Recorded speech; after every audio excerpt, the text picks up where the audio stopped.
Hey, Eric, I think I hear your voice, but you want to do a quick voice check? That sounds good. How does it sound? Sounds Can you great. hear it? Great. Good, thanks. I heard it.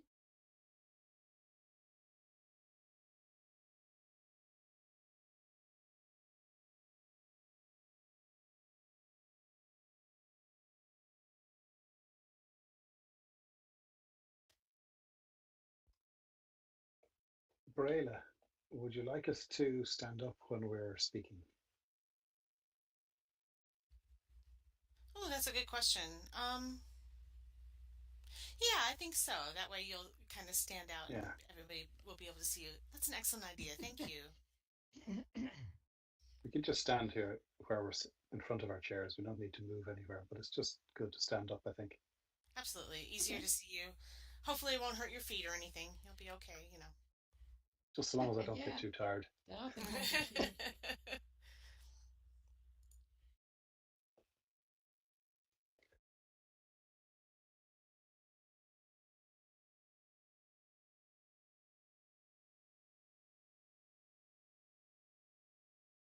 It's just good to stand up, I think. Absolutely. Easier to see you. Hopefully it won't hurt your feet or anything. You'll be okay. Just so long as I don't get Yeah. too tired. Nothing wrong with you.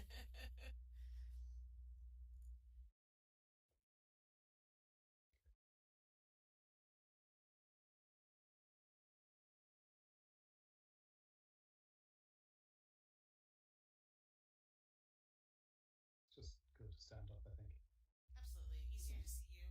Hopefully it won't hurt your feet or anything. You'll be okay. Just so long as I don't get Yeah. too tired. Nothing wrong with you.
Is that better? Trouble with the raised screen is it reveals the It the is background. better. It is better, but if you could raise it just a teeny bit more. Oh yeah, sure. The background behind isn't too distracting. Nah.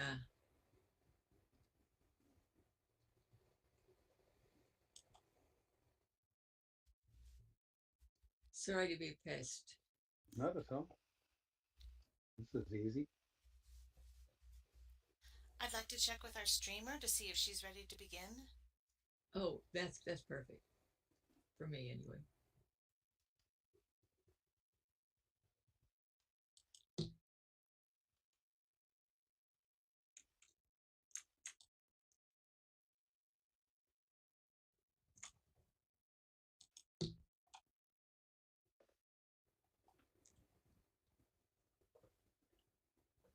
Thank you.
Brila, feel free to get started whenever you're ready. Okay, thank you. Hello, everyone, and welcome to VWEC's Expert Series. My name is Breda Genevieve, and I'll be your host for today's presentation. And we will be hearing from 5 experts today, each of whom has successfully presented virtual learning tools to their school's administrators and actually got a yes. And since I've never heard that word personally, I'm excited to hear what each of them has to say. But before we begin, please note that our presentation today will be live streamed and the recording will be uploaded onto YouTube. And I have put a link to our YouTube channel in local chat. So when you check out that YouTube channel, be sure to subscribe to VWEC channel and be notified of all the excellent content that is continually being added. So what we will do is today each of our panelists will speak for a few minutes about their experiences working with their administrators, and then during this time we are going to ask you to please hold your questions, and then when everyone is done I will open up the floor for the second part of our presentation for Q&A. So with that, it is my pleasure to introduce our panel. Today, our first speaker will be Meryl McBride, who is Meryl Johnson, Professor of Geography at Colorado State University, Fort Collins, and previously a professor at the University of New Orleans. Much of her career has been spent in academic administration, including department chair, associate dean, acting dean, associate provost, vice president of academic affairs, and a number of acting and interim leadership positions. She was PI for a Louisiana Second Life project involving a consortium of Louisiana universities that was funded through competitive grants. She is a political and economic geographer by training and has published work in a variety of peer-reviewed journals, as well as a book on a geographer's guide to social virtual worlds last June. Please welcome Meryl. Thank you.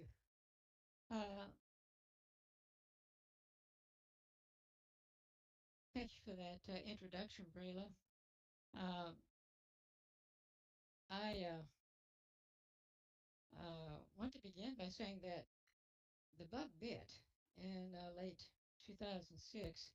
I became totally enthralled by the possibilities of social virtual worlds, not only for me personally, but higher education in general.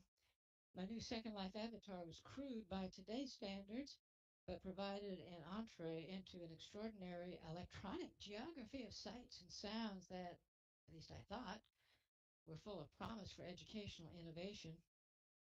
I became a Second Life missionary on my campus. Not only did I spread the word and recruited colleagues, but I set out to find some support for a campus initiative. This was the golden age for social virtual worlds.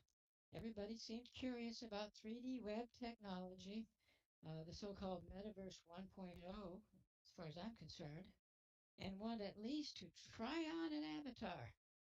I worked with the Louisiana Board of Regents in 2008-9 to secure 2 grants totaling $242,000 to put together a Louisiana SL consortium. Participants included UNO, Tulane, Loyola, and several other universities in Louisiana. Built and courses were taught by, by 12. However, it was all mountain excitement. But virtual worlds have become a valley of skepticism.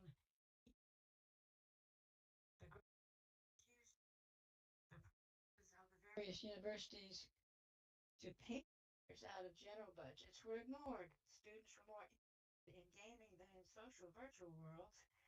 The consortium became sort of a virtual ghost town. The feeding such a project seemed almost like multiple virtual worlds. In my experience, suspicion that avatars were silly from the get-go. For example, the university president once chided me about how my doing quote value proposition that administrators seem always to be looking for, especially technologies that were out there. Zuckerberg and others, we may have a second chance in possible ways of overcoming future administrative obstacles may include, first, find a champion who can cause of education in social virtual worlds.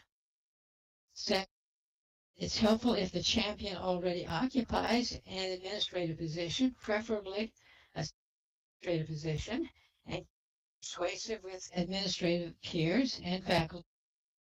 It was that at UNO, University of New Orleans, I was either in the college dean's office or in academic affairs. Faculty and then promoting compliance by, for example, in accounts payable, instructional technology, and so forth. The champion to show the advantages of virtual worlds, from building to the types of presence and social interaction possible, opportunities for collaboration. Yes, the champion needs to be a missionary. White knights early on when promoting, quote, cartoons on computer screens. It isn't, but many administrations will not buy an initiative until it shows a profit. In other words, can be difficult to secure. Administrators prefer this capital come from somewhere else, like the Louisiana Board of Regents in my case. Proposition is in the UNO have had buildings in Second Life, social 800 faculty members and students in the larger group, but failed to develop programs that were innovative for the potential of virtual worlds and of greatest importance.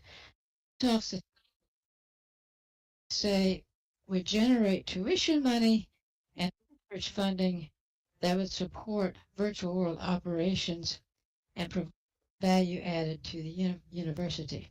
This was something that, in hindsight, we've done a much, much better job at achieving. But I promised to talk 5 minutes. My time is up. Having said these things, I truly believe that we will experience an avatar future at some level, more broadly in society and specifically in education. And oh yes, the avatars will have legs. Thank you.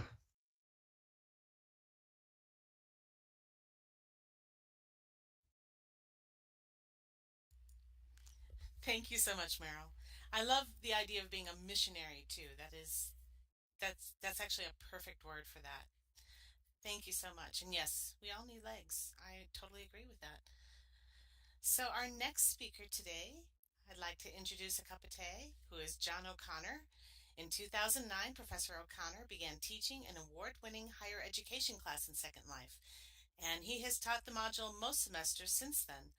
Teaching in collaboration with colleagues in Dublin and universities in Ohio and Turkey have given participants a unique intercultural experience. John served as a Dean of the College of Arts and Tourism at Technological University Dublin, Ireland from 2012 to 2021 and is currently leading the university's team in developing a European University of Technology with 7 partners across Europe. Please welcome John O'Connor.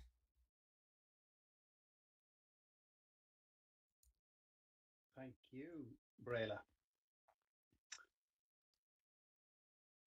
So, I've been teaching a module in Second Life since 2009. I began by applying for a faculty learning technology grant to write the module. And the reason for that approach was to ensure that the module was approved formally by all the various academic and quality assurance committees in the university before we commenced delivery. The grant included sufficient funding to cover Premier membership of Second Life and in-world building costs also. However, the bureaucracy around attempting to claim back my expenses was so hellishly time-wasting that I gave up. At that time, our finance department harked back to the 19th century in its approach.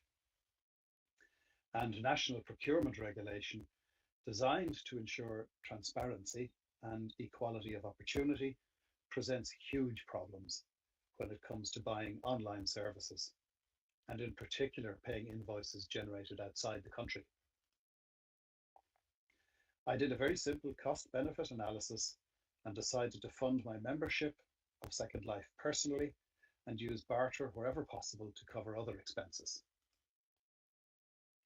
So, for example, I came to an arrangement with Virtual Dublin in Second Life to locate the campus there. They managed our build and hosted us in the sim in exchange for 2 free places on the module each semester. I did have authority, I was a head of school at that stage, to make this offer. Virtual Dublin could retain any fee it decided to charge or offer the places in return for other services, while successful participants received a certificate of completion from the university. That approach has worked well over the last dozen years, but now that I want to grow TU Dublin's presence in Second Life, it will be necessary to engage with our finance office and work out how to manage paying for a virtual campus directly with university funds. I also avoided IT problems until last year.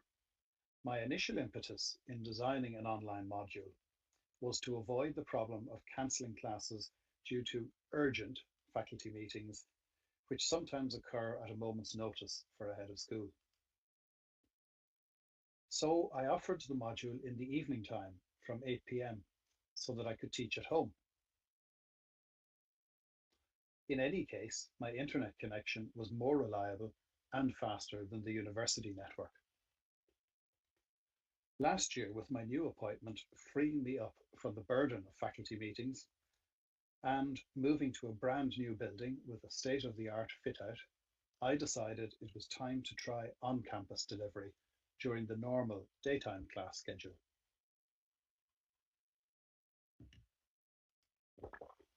My intention was to resolve any IT issues before encouraging colleagues to consider teaching in Second Life.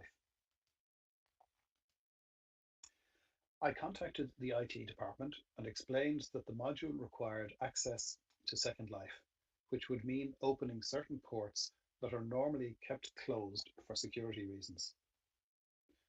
I'm certainly not a technician, and I have absolutely no desire to understand how Second Life might be facilitated. So I searched for FAQs about connecting to Second Life and sent them to my IT contact to work through. The solution he proposed was to open the ports 30 minutes before class started and for 30 minutes after it finished. Fortunately, I started this conversation some weeks in advance of the semester commencement date because it took quite a bit of testing to ensure everything worked.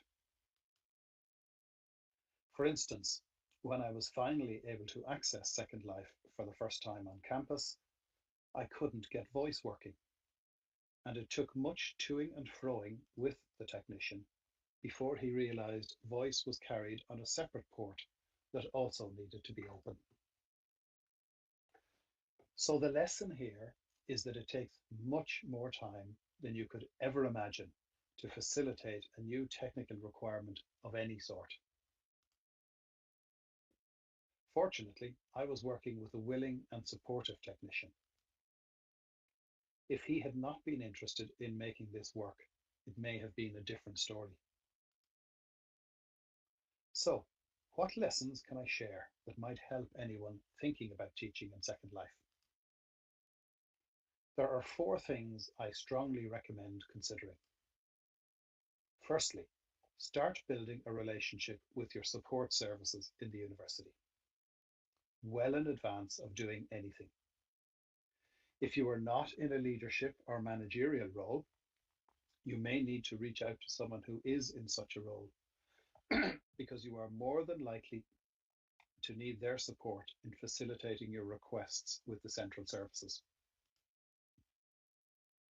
Before engaging with IT, you need to do a certain amount of homework yourself so that you know the basics of what is needed, even if you don't understand how to do it yourself. The more information you can provide to the technicians, the more willing they will be to help. In other words, make their lives as easy as possible, and they will generally return the favor. Secondly, you need to practice in situ so that you are sure everything works. But you also need a plan B. For example, during one of my early classes on campus, the university network went down.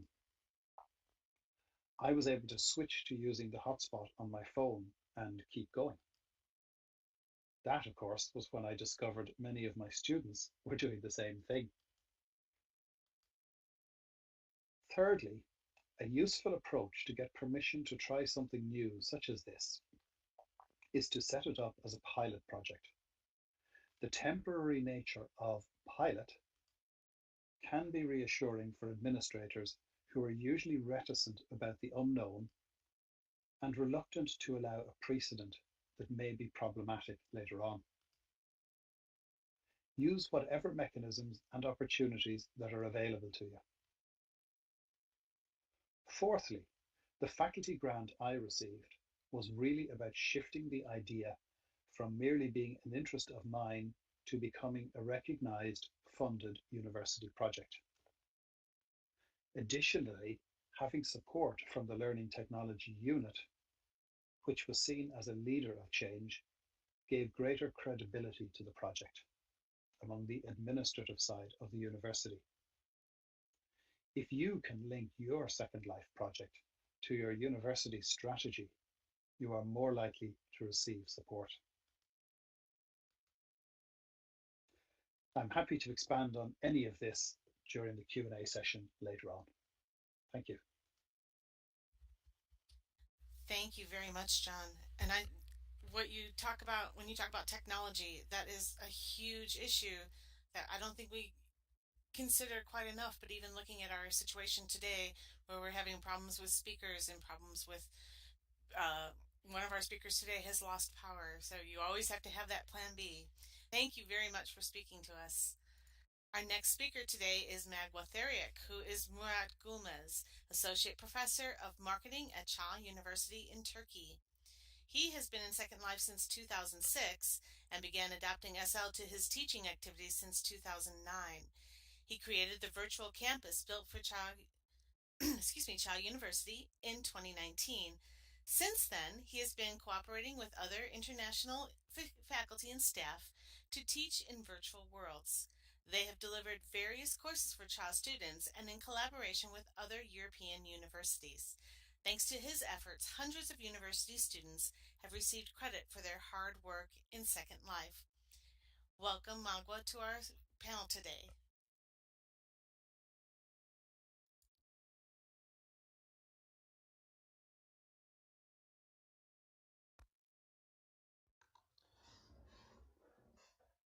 Hello, everyone.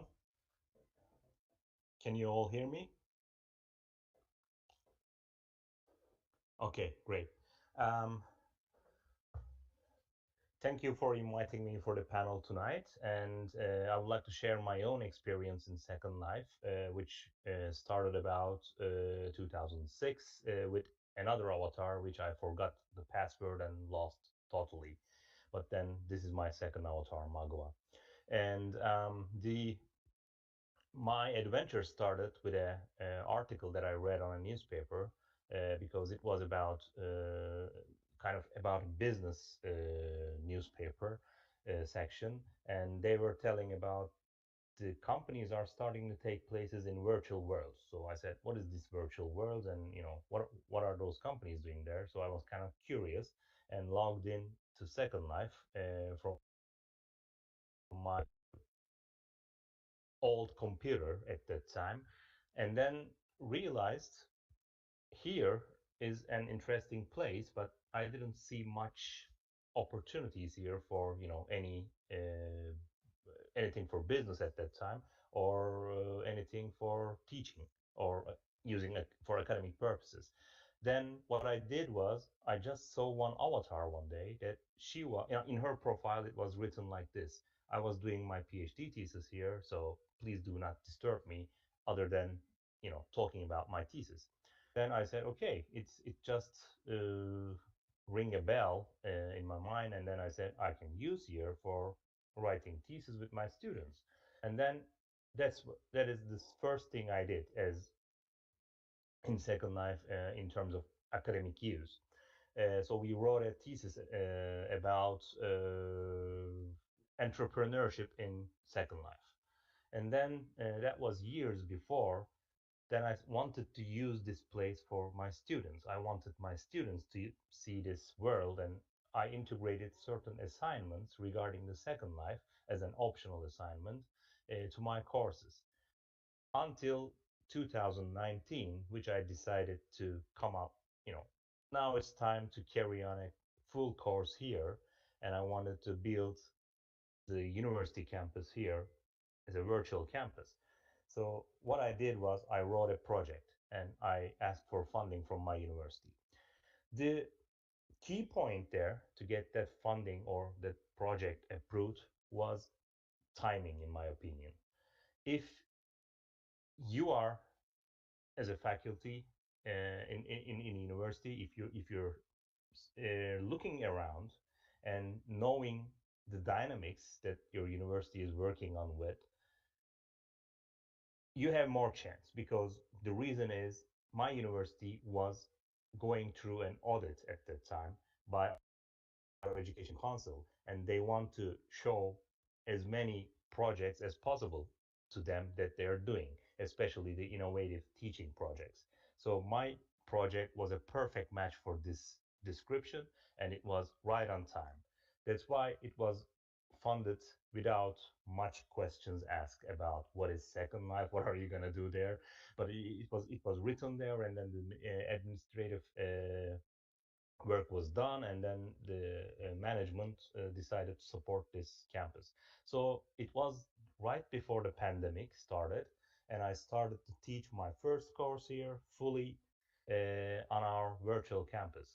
To build that campus, I did get a lot of support in Second Life from our local network here, which was Kevin was one of the persons who helped me a lot to build the campus, Rockcliffe University Consortium, and I found him through my other networks because they suggested me to go to him while I wanted to build a campus. So network is another key issue. You have to be part of the network, and that is what we're doing here right now. Like we are meeting in this consortium, and then we are sharing our experiences to each other, as well as whenever we need, we are helping to each other. Then I was working with other partners, such as Wisdom Seeker, John here. Now we are all doing common projects together. We are working as a team almost for more than a year. We are delivering courses, we are making meetings about them, and so on. So the key point to get the funding or support of your administration is timing and knowing what their strategy is, what they are looking for, what they are dealing with at that time that you're applying for that funding. And if you could fit your Second Life project to this aim of your university or the goals of your university, or you align it with their strategy, then you have much better chances to get the funding in that sense. Another thing I could just advise is maybe look at what are trends around. Like, for example, sustainability is one of the very hot topic all around the world. And we are integrating sustainability to our courses, to our Second Life projects. We are doing a two-pillar thing, a digital transformation and sustainability together. And then those are the very hot topics and the priorities for many institutions all around the world. If you're going for a EU funding, or if you're going for a funding from the government, those are their priority as well. So your chances to get the funding with a project in these topics will be much higher than on a regular other project. And overall, I would like to thank all our help support from our network as China University in here. We have been working with them very in harmony, let's say, and then it's very fruitful. It has been very fruitful for us, and it's going to be more fruitful in the future, I hope so. So I will be happy to answer any questions in the questions and answers section as well. Thank you. Great, thank you very much. Yes, timing is extremely important. Timing and networking are the two big takeaways I've got from that. Thank you so much. Our next speaker today is Medi Martian, who is Erik Moore. He holds a PhD in cybersecurity and a Master of Fine Arts. He's been teaching cybersecurity in virtual worlds for 10 years. He builds on security operation and data centers, his builds, on security operation and data centers continue to be used by various universities. He's also editor-in-chief of the Journal of the Colloquium for Systems Security Education and a chair of the World Information Security Education Conference. Welcome to our panel, Medi. Thank you so much. Really happy to be here. I thought, wow, this is so much great advice already. I wish I had had this advice when I was starting out in these things. It would have been so helpful. My own experience, I started in the year 2000 in the metaverse, in a system that was there before Second Life. I was working at Jones International University, and it was the first regionally accredited, fully online institution, and they emphasized transnational education. So virtual worlds fit right in, and it was used as part of the graduation. I was the chair of their information technology department at the time. And this was really an institutional push to move to technologies like this. It was started by the cable magnate Jones. And from there, I took that experience to Regis University, and they were really pushing online programs. And so when I suggested that this might be something Regis would do, we actually made a campus. And this was about the year, I can't remember the exact year, but it was just when Second Life was coming out, and we started the Regis University campus of Second Life. And I can look at my bio here, September 21st, 2008. That's why I created this account. And so a few years after the previous experience, but that went on to, from the campus, we created a security operations center, as I was teaching cybersecurity at the time, and it could have fires and floods, and the students had direct access to laboratory consoles that were virtualized machines also, at that time using Citrix. And so that students could log on to machines inside the virtual world into a virtual compute space and address challenges in that security operations center. At Regis, we also used this for designing real-world facilities. The Denver Tech Center of the Regis campus was actually designed in Second Life first as the model that we gave to the architects for reviewing how we want the facility put together. So I think virtual worlds can do a lot of different things. While all that was running, I also worked with Vincent Nestler to develop a data center to teach physical security. And these builds still exist, and I'll describe that in a bit.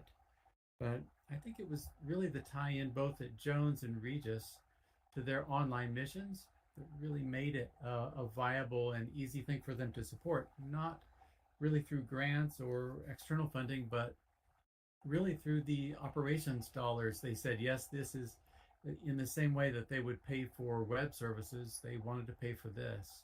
So I felt really privileged to be part of those types of organizations, because I know how hard it is really to seek these different types of funding when it's not built into the mission or understood to be a serious component of the academic program, which I also see is often the case. While I was there, I created a lot of collaborations with different organizations, and San Bernardino was one of them, and Idaho State was another, where we put students through exercises. And you can read the research, which is published if you go to my Google Scholar or ResearchGate. You can get that paper on the use of Second Life for teaching physical security. From Regis, I've moved over to Adams 12 5-star schools, and while we don't let students under 18 in Second Life, we do use it with the staff in order to design classrooms of the future. And it's been used to provide advanced modeling and to allow our staff in the facilities, in our architecture group and other places like that, to go in and try models of new classrooms for virtual worlds, because we could leverage these same features of the media really works. You can turn on the computers, you can project things on the screens. So we could see early on what short throw projectors and other technologies could be like to experience for students in the classroom. One security build I designed, so an interesting thing about Adams 12 is that I did have a champion at Adams 12, the chief information officer, was aware of my earlier work at Regis and said, yeah, let's design this, let's build it, and also feel free to share this sim out with other organizations and use it to promote cybersecurity and the enhancement of education. So I made maybe 10 levels in that space and included the old Regis work. After I left Regis, of course, that sim closed. Unfortunately, they didn't have the expertise to maintain it, but Adams 12 allowed it to get reinstantiated there. And so everything I described still exists and is available if you're interested in seeing it. In addition, I continued working with Regis and other institutions to design other security scenarios. Capital Technical University is one of those, and one of the builds we did is called the glass cage scenario. That's where a foreign bureau, like a consulate or an embassy, was designed in an office tower in a financial district. It's an unusual security scenario, but I had to build a city around it. So my wife teaches Japanese at Metropolitan State University, and when the pandemic occurred, I had this foreign city outside of my bureau, and she had a problem, which was teaching her students how to handle street directions. She could no longer take them into downtown Denver's Little Tokyo area and have them work around following how to get around the streets in Japanese. And instead, we designed a Little Tokyo around this glass cage scenario. We turned that generic city into Tokyo. And she would give them assignments, and they would have to go find something. And if they came back with the right thing, it meant they did the directions correctly. So it's a different kind of thing, and it led me to the idea that there are hybrid uses, and that universities collaborating on different things where some people have funding and some don't. Can you justify these things? Metro didn't pay anything for the site, and CapTech has never paid either, but that's because I never needed to seek funding, because Adams 12 pays for the sim, and because it's multiple levels, different people can use it. So those are some of the different experiences I've had. I feel like hearing all the stories over the years, I've had a very lucky and easy path forward here, but part of it really is because I've had champions at the institutions that have paid for this, Regis and Adams 12, and that's allowed me to really share a lot of these things and do joint builds with a bunch of really creative and interesting people from other institutions as we work together. So that's a little bit about my story, but cybersecurity has been a big part of it as I introduce those scenarios in a variety of different ways. Thanks. Thank you so much, Medi. I love how you guys set up that Tokyo simulation. It's amazing all the different things that we can do in virtual worlds if you know, we set our minds to it, that are pretty much impossible in other circumstances. And I think that's a huge selling point. So today we actually do have one more speaker, and unfortunately she is in Puerto Rico, and she's having repeated power outages, and it has happened again today. So I'm going to go ahead and share the introduction, and she has sent us what she was going to say during her portion of the panel today. So I'm just going to post that in chat and read it to you.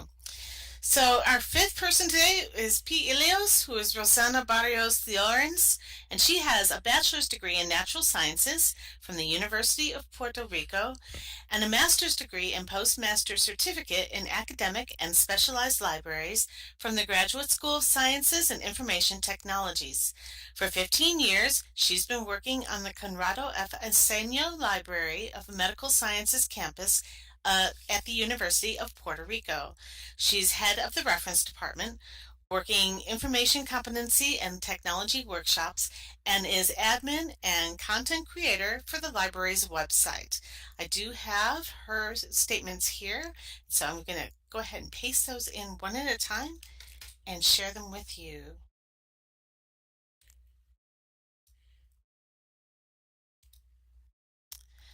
So P started her presentation by saying, in my case, I'm still in diapers.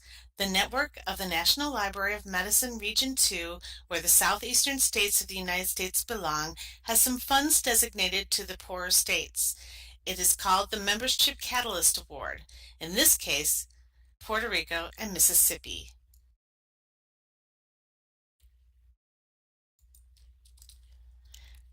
Just to clarify to those who do not know about Puerto Rico, we are a territory of the United States and American citizens. In that sense, among others, we serve in the United States military divisions and can apply to federal awards and grants. As soon as I learned about the funds, I spoke with the director of my library about a consumer health information project, and he gave me the go-ahead.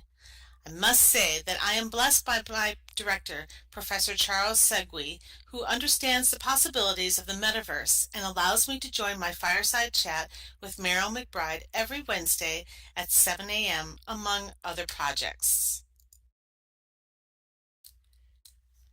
We had a meeting with the network of the National Library of Medicine Region 2 Executive Director and other members of the staff and presented to them the Consumer Health Information Literacy Project for Latinos and Hispanic Americans in Second Life.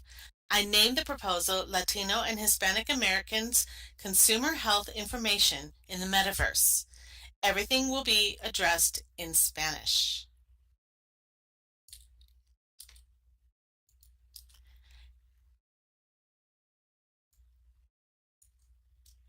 Guess what? They love it. Oops, that didn't post. Here we go.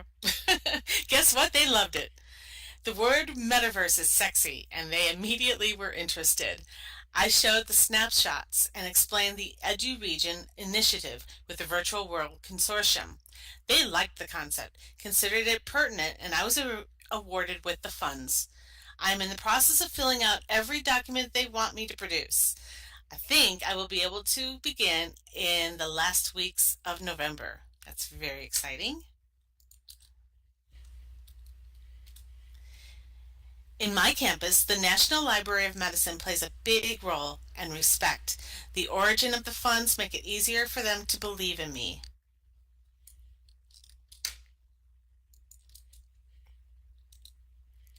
The project aligns and will support the mission of NNLM because it engages traditionally underrepresented populations and/or involves medically underserved areas.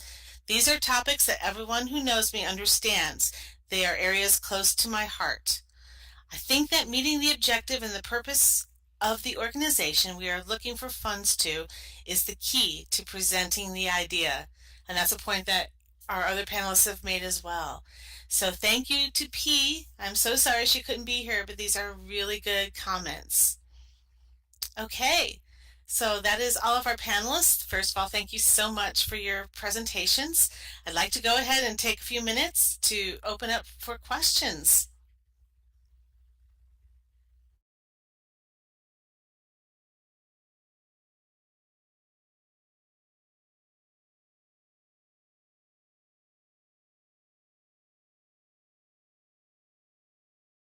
And you can feel free to put those in chat, or you can speak them in voice if you'd like to.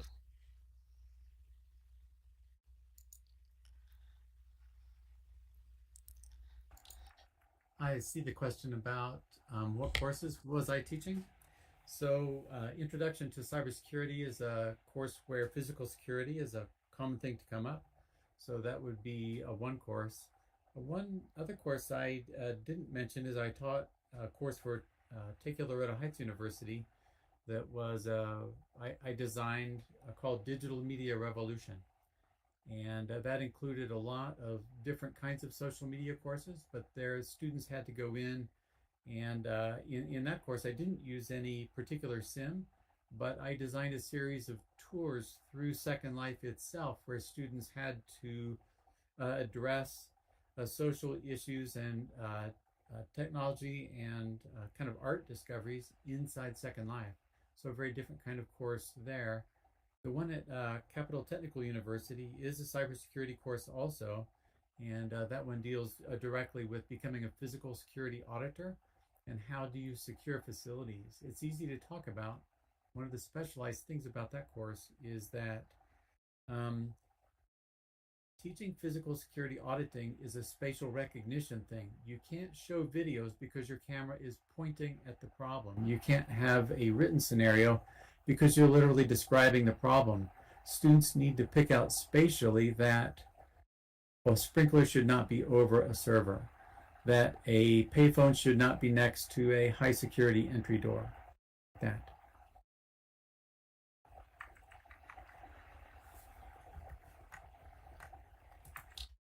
Thank you, Medi. I have a question from Wisdom Seeker.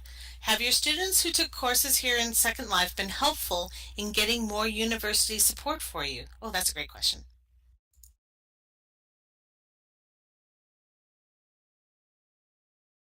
And I'll just open it up to any of you.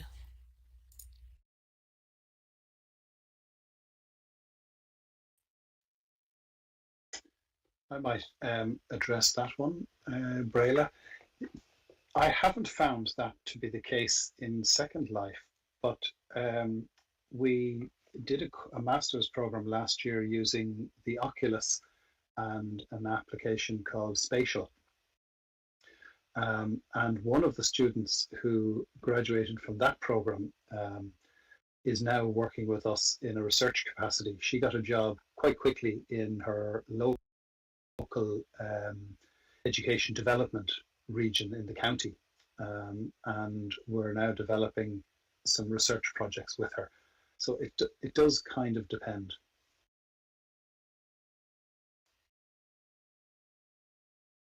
Can you hear me? I understand I had a voice problem before. You're clear right now. Okay, I'll talk fast. Students are difficult to discern. I found that you have to be comfortable in your own skin before you're willing to take on the skin of an avatar. And you have to, that means you often are a little bit older, but it also means that college kids are not always very enthusiastic about the life of an avatar because of what I just and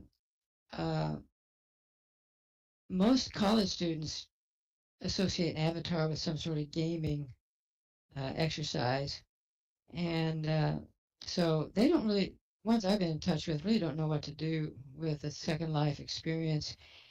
I can say that at my university, one instructor who taught genetics, and the students really loved it. He taught genetics in SL. In fact, he's still a very prominent member of the biology community in SL. And I have a suspicion that they would endorse the use of SL for that purpose. So, in response, it's a very good question, actually. In response to your question, students are a very mixed bag in their enthusiasm for social virtual worlds.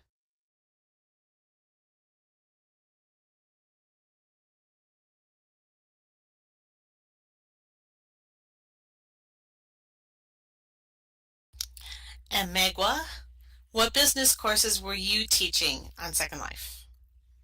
Um, the first course that I taught was not only about business, but it's more like to show the virtual world. So it was the name of the course was the virtual worlds at all, and then it was about virtual worlds to showing them that these worlds exists, and the students were very new here and were exploring here with us.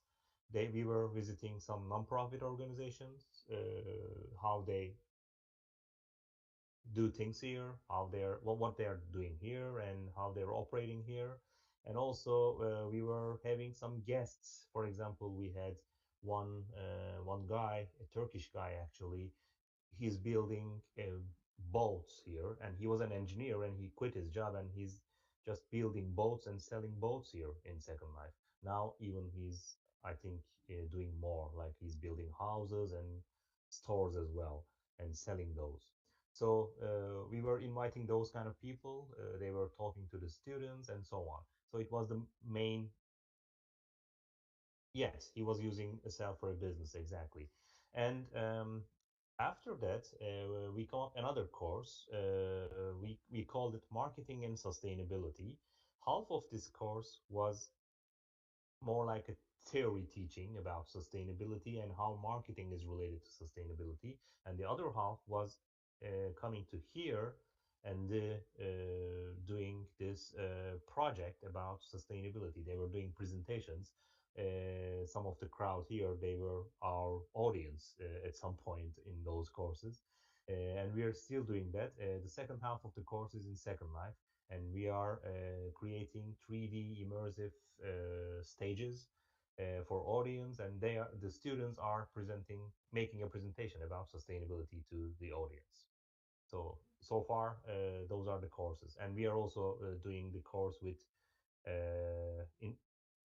for example, John's course and my course. We kind of integrated those courses to each other, and then now we have a hybrid course. It is really good in many sense because we have intercultural interaction. We got Irish students, we got Turkish students. Sometimes we got even more nationalities in the groups. We got Erasmus students visiting us. Like this year, for example, we got a Spanish. Last year, we got someone from Uganda, and so on. So like it's a mixture of nationalities here, and that is very fruitful, in my opinion. Yes, even from John's group, there are Chinese, African, and Eastern Europeans are coming as well.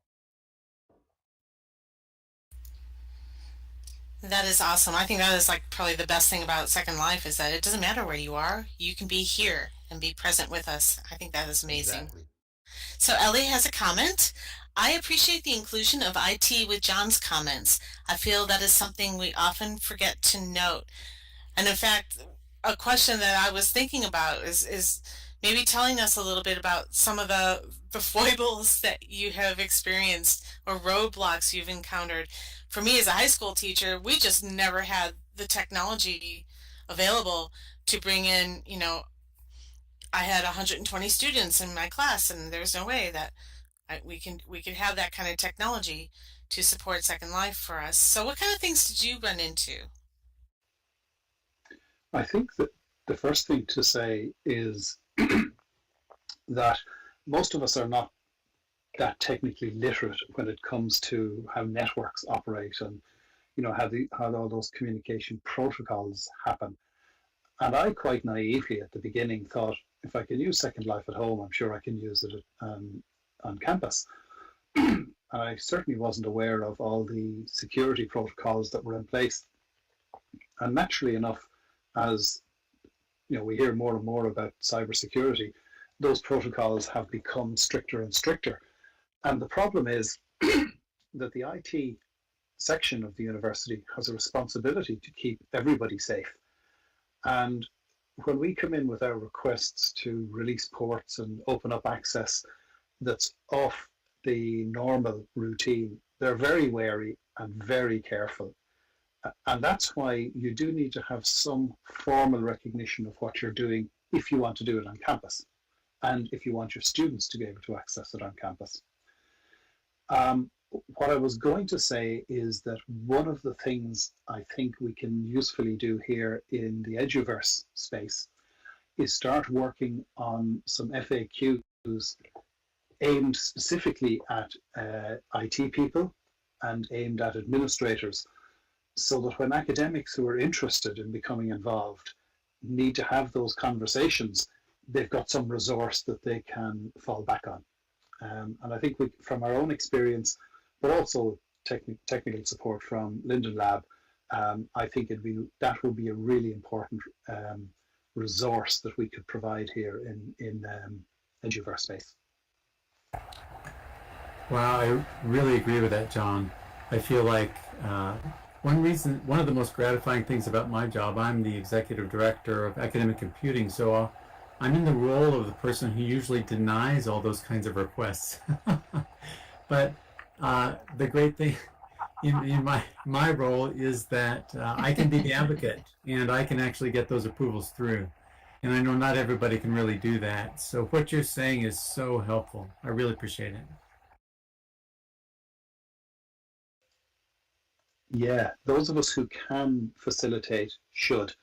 And I was fortunate when I started my module, I was a head of school, which is a senior position within the organization. So, people listened to me when I asked for help. As I went on and became a dean, that became much more important in terms of facilitating people.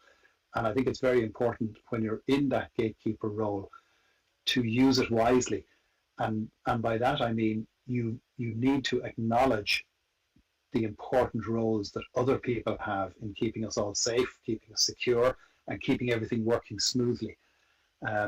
There's nothing more frustrating to somebody in IT than a cavalier academic who's really only interested in doing their own thing and doesn't really care about what happens outside and doesn't respect why regulation is in place.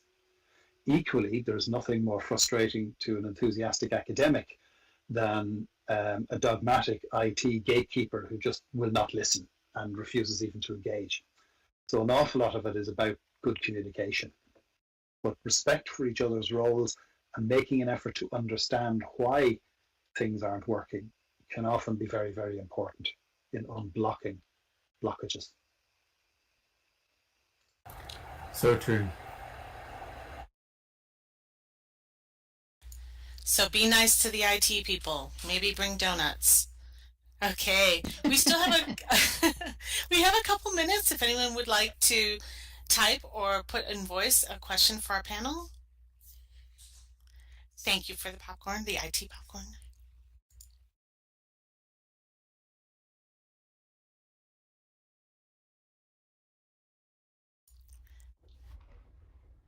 So Ellie has a question. Many of you are upper administration.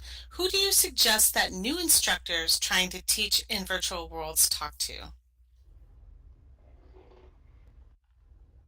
Talk to They need to talk. Yeah, go ahead. Go ahead, Magua. Go ahead. No, you go first. Okay, talk to one of the upper administration. I mean, you need to have a support from one person. Like, for example, I'm the deputy dean at the faculty, and I'm working with my dean very closely for years, and he is supporting this digital transformation. Even his age is not very young at the moment, but then he really supports this, and then he wants us to integrate all those digital tools to our education at the faculty. So you need someone like him project probably, and try to get someone on your back from the upper administration, I would suggest. Yeah, I was going to say the first person that you need to have a conversation with and get support from is whoever you report into in terms of your academic role. So, if it's a subject matter expert, a subject matter leader, or a head of department, excuse me, head of school, or whoever, makes the academic decisions, because their approval is eventually going to be needed. The IT people and the admin people are going to come back to the local manager or academic leader and ensure that everything is okay. The second the second group of people you need to talk to are your IT technician, your local IT technician on the ground. And if you can get support from that person, then that can be very helpful going up the line when the question comes up in the IT section and you're not there to speak for yourself, because then your IT friend can actually at a meeting say, oh yeah, I know John is doing that module, he was talking to me about it, it sounds really interesting, we should really help that and support it. But the other thing I mentioned in my talk, the final thing I'd say, is if you can get formal recognition for what you're doing, so put in for a local award of some sort. There are always calls in universities for new and innovative projects to be done. If you can get that kind of support, then that opens a lot of doors, because now you've got recognition at a university level that what you're doing is a legitimate project, it's a pilot or whatever, and that should be supported. I think those are both great advice. And also, I'd say tapping into this team right here and being able to use this team to portray, to take people on a tour, to demonstrate education value. There's a lot of talent and expertise in this room right here.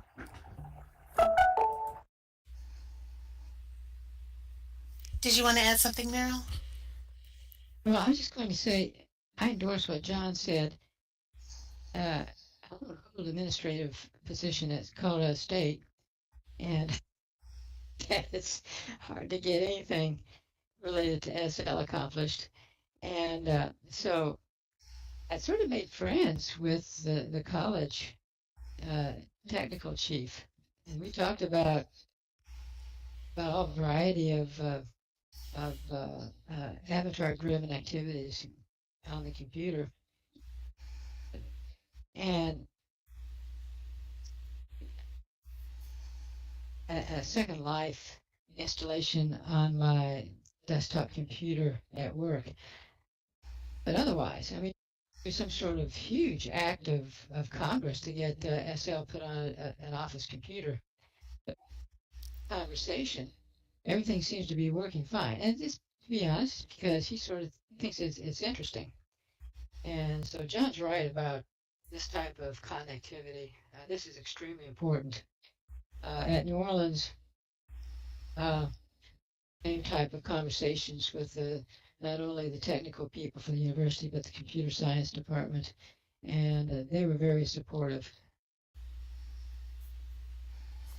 Thank you. I'll add Dex's comment, and then we're going to go ahead and close this out since it is the top of the hour. Dex states, just a comment to the IT issues.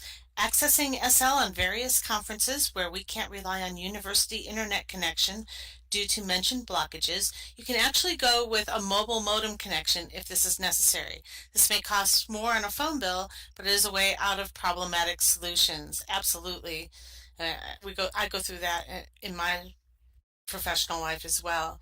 So it is the top of the hour, and so on behalf of VWEC and our expert panel, I'd like to thank everyone for attending and for all your insights today. I want to give you a couple quick announcements. If you look behind me, there is a sign for the fireside chat coming up on November 2nd. And that is Wednesday at 9 a.m. That's going to be with Midori Linden, and those are always really, really helpful, really good. She has been a terrific supporter of education here in SL, and I encourage you all to be here.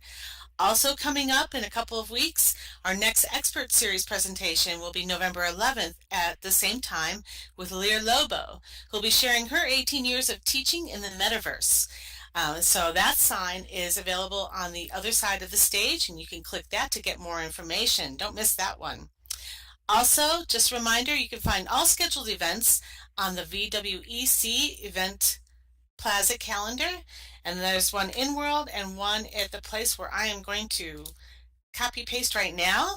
Also, the VWEC YouTube channel is available, and I'm putting that in local chat as well.